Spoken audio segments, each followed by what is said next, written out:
Hi all, welcome to Parker's Reefs. Just got a Monday quick tip for you today for those of you out there that want to get randy. We're following Randy's recipe today, making his alkalinity, calcium and magnesium mix. In particular here I'm mixing up some alkalinity, and it just dawned on me while I was mixing it up that there's a couple of tips here that might make it a bit easier for you playing at home. When I mix up Randy's recipe, I do about 20 litres at a time just to make it last a bit longer. And it was getting pretty fiddly heating up water and trying to stir things with little spoons and stuff. So I went out and got one of these homebrew tubs. They hold I think about 40 litres. I've measured and marked on the side of the tub where 20 litres is, so I know how much RO to fill up with it. I essentially sit it in a basin or a sink full of hot water. I add a heater, you can see the steam coming off that now, and I also add a pump to help mix it.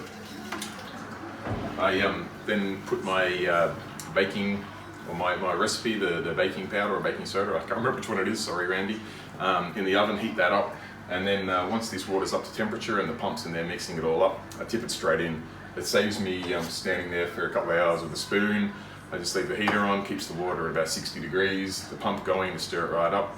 After a couple of hours, thankfully I've put a little tap on this tub. I can just pour that straight into a storage barrel and it's good to use. So hopefully that helps everyone at home. Thanks.